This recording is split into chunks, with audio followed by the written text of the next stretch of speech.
মূল কথা হ'ল যে গৰুখুটি আমাৰ যিটো প্ৰকল্প এইটো মুখ্যমন্ত্ৰী ডাঙৰীয়াই এই প্ৰকল্পটোৰ কাৰণে বিশেষভাৱে উদ্যোগ লৈছিলে। তেওঁৰ এইটো সপোন আৰু ইয়াৰ জৰিয়তে এটা মডেল এনেধৰণৰ প্ৰজেক্ট কৰিব বিচৰা হৈছিলে যাতে সমগ্ৰ ৰাজ্যখনত উঠি অহা চামটো ইয়াকে দেখি উদ্বুদ্ধ হয় আৰু তাৰ বাবে ইতিমধ্যে কাম তড়িৎ গতিত আগবাঢ়িছিল। এখন কমিটি কৰা হৈছিল পদ্ম হাজৰিকা ডাঙৰীয়াক চেয়াৰমেন হিচাপে লৈ আৰু কমিটিখনে ইতিমধ্যে তাত যথেষ্টখিনি কাম কাজ আগবঢ়াইছিল খেতি বাতিৰ কাৰণে। আনকি গৰু গুজৰাটৰ পৰা গৰুও অনা হৈছে, বহুতখিনি কাম আগবঢ়োৱা হৈছে আৰু তাত যিখিনি লোক আছিল সেই লোকখিনিক অল্টাৰনেটিভ স্থানত মাতি দিয়াৰ কথাও কৈছিল আৰু ইতিমধ্যে তেওঁলোকে সেই কথা বুজি উঠিছিল। এইটো নহয় যে তেওঁলোকক অমানৱীয়ভাৱে কিবা কৰি তাৰ পৰা উঠাই দিয়া হ'ব। হয়, তাত অসম আন্দোলনৰ সময়তো ডাঙৰ ডাঙৰ ঘটনা সংঘটিত হৈছে সেই এলেকাবিলাকত। আমাৰ জয়নাথ শৰ্মাৰ ভাতৃক তাত হত্যা কৰা হৈছিল। এতিয়া আইন হাতত ল'লে কেতিয়াও চৰকাৰ মনে মনে থাকিব নোৱাৰে। সিদিনা যি ঘটনা সংঘটিত হ'ল আমি ভাবোঁ যে সেই ঘটনাৰ লগত সেই হিংসাত্মক ঘটনাৰ লগত কেতবোৰ অপশক্তি জড়িত হৈ আছে। নহ'লে সেই স্থানত ইমান মানুহ নাই, 100 মানুহৰ ঘৰো নাই, গতিকে ইমান হাজাৰ মানুহ তাৰ পৰা ক'ৰ পৰা গোট খালে।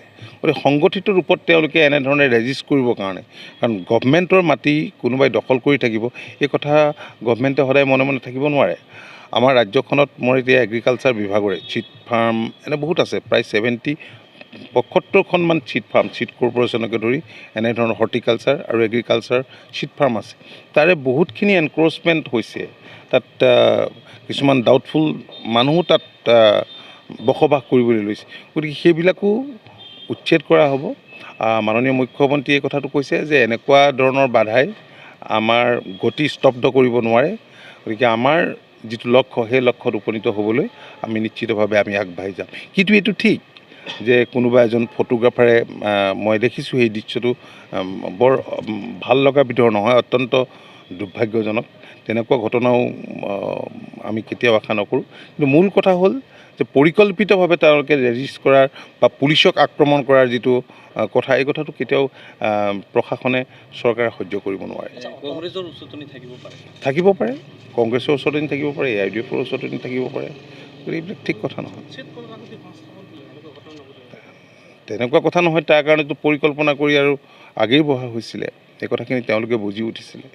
মন্ত্ৰিত্বৰ কথা ইতিমধ্যে ওলাই আছে আৰু মন্ত্ৰী কেশৱ মহন্তই কৈছিল যে ফণী ভূষণ চৌধুৰীক মন্ত্ৰিত্ব দিয়া হ'ব। মন্ত্ৰিত্ব সম্প্ৰসাৰণক লৈ পেলাই কিবা আলোচনা নাই, এতিয়া এই বিষয়টো এতিয়া এইখিনি ওলোৱা নাই। ডেফিনেটলি ভৱিষ্যতে হ'বই। আমি আৰম্ভণিতে এইখিনি কথা বতৰা পাতি থৈছোঁ, অসুবিধা নহ'ব। মই আপোনালোকে ইমান ৰাজহুৱাকৈ কোনে পাব এইবিলাকতো এনেকৈ কোৱা কথা নহয়। সকলোৱে জানেই আৰু আপোনালোকেও জানে। ঠিক আছে, থেংক ইউ।